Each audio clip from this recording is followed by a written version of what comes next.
Welcome back to PassPEBCwithMe. In this video, we're covering Chapter 3, Attention Deficit Hyperactivity Disorder from Therapeutic Choices. It's one of the most common neurodevelopmental disorders in kids and yes, very testable for PEBC. What is ADHD? ADHD presents as inattention, hyperactivity, and impulsivity. Symptoms should start before age 7 and persist for at least 6 months. It comes in 3 types: inattentive, hyperactive impulsive, and combined, which is the most common. Inattentive type means being easily distracted, poor time management, and forgetting routine tasks. The main goal of ADHD therapy is simple: reduce core symptoms, help kids do better in school, behavior, and social life, and of course, keep side effects as low as possible. Investigations. No objective tests exist to definitively diagnose ADHD. Diagnosis is based on observing 6 or more symptoms. Interviews with the patient, family, teachers, and psychologists help identify the nature and duration of symptoms, impact on functioning, age of onset, social interactions, triggers that worsen or improve symptoms, possible comorbidities like oppositional defiant disorder, conduct disorder, mood/anxiety disorders, tic disorders, learning disabilities. Various assessment tools and rating scales are used. Additional checks include a physical exam to look at hearing, vision, thyroid, heart health, and more.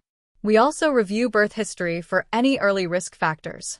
Baseline vitals like blood pressure and weight are important before starting stimulant medications. Non-drug treatments like neurofeedback, hypnosis, or special diets might help, but there's not enough strong evidence yet. More research is needed before we can fully recommend them for ADHD. Stimulants are the first-choice medications for ADHD. These include methylphenidate and amphetamines. They work well in 70% of cases. If no improvement in 2 to 3 weeks, try another stimulant. Short-acting versions last up to 8 hours, while long-acting ones like Concerta or Adderall XR last 8 to 12 hours. Long-acting stimulants are preferred because they need just 1 dose a day, improve adherence, and are safer with less rebound hyperactivity. Health Canada warns about heart risks and psychiatric effects. Modafinil, used for narcolepsy, is not approved for ADHD and is less effective. Atomoxetine is a non-stimulant for ADHD, approved for kids 6 and up. It's useful if stimulants don't work or aren't tolerated. It takes 6 to 12 weeks to reduce symptoms by 25 to 30%.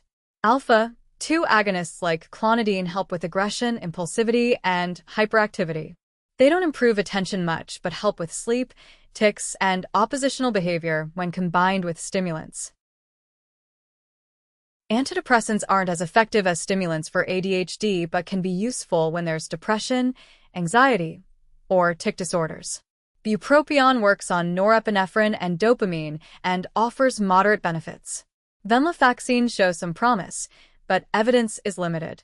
TCAs like desipramine are also an option but less preferred. Antipsychotics like risperidone are used when hyperactivity and impulsivity are severe, especially if stimulants don't help. They don't improve attention and might affect cognition. These are mostly reserved for managing aggression, conduct issues, or tics. Natural health products like chamomile, valerian, and melatonin are sometimes used to help with sleep or anxiety in ADHD.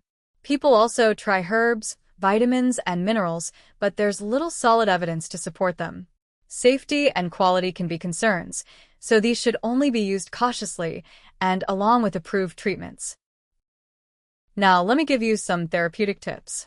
When choosing ADHD treatment, consider the child's daily schedule, key symptoms, likelihood of sticking to treatment, cost, and side effect risks.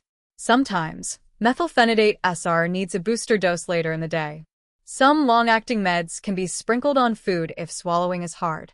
Always monitor growth monthly, and drug holidays, pausing medication, are rarely used but can help if there's major weight loss or bad side effects.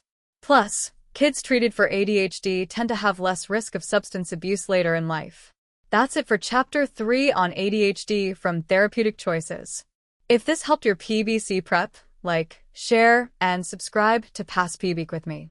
More MCQs, cases, and chapters are coming every week.